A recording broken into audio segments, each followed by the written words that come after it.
به نام خداوند بخشنده و مهربان. و بعد السلام علیکم دوستان عزیز و گرامی. بینندگان ارجمند، همه ما در این دور و زمان از خریدار شدن منصب‌ها و وظیفه‌ها زیاد میشنویم. فلان وزیر، فلان مسئول، فلان مدیر، و دادن فلان مبلغ که پاره نام دارد البته، و فلان منصب رسیده، یعنی منصب را خریداری کرده. باید دانست که دین مبین اسلام به منصب و وظیفه‌ها همچون امانت نگاه میکند.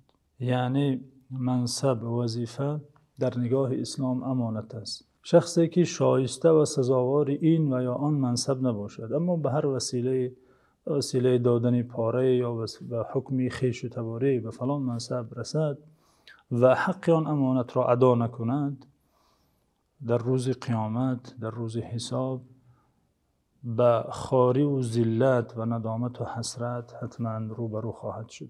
و از نشانه این که شخص شایسته منصب نیست این است که آن نفر منصب را بخواهد، بطلبد و آن را بخرد.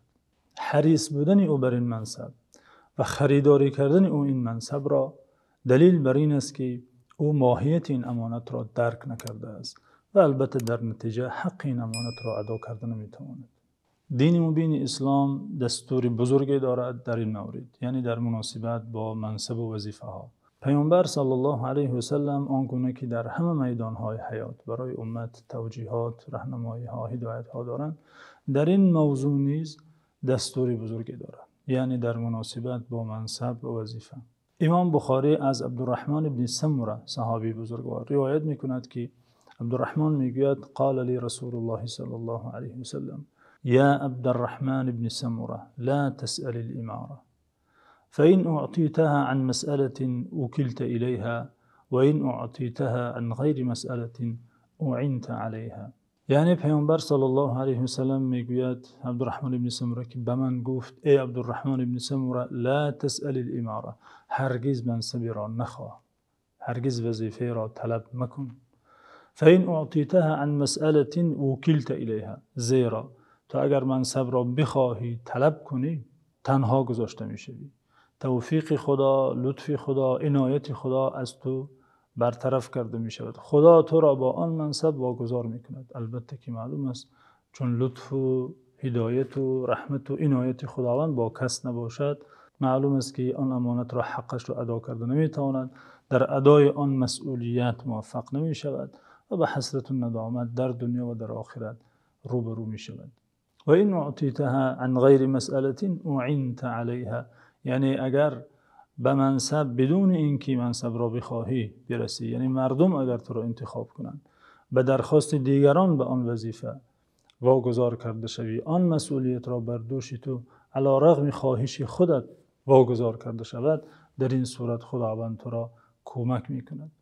در ادای حق این امانت بزرگ تو را خداوند کمک خواهد کرد و میتوانی از عهده این مسئولیت برآیی.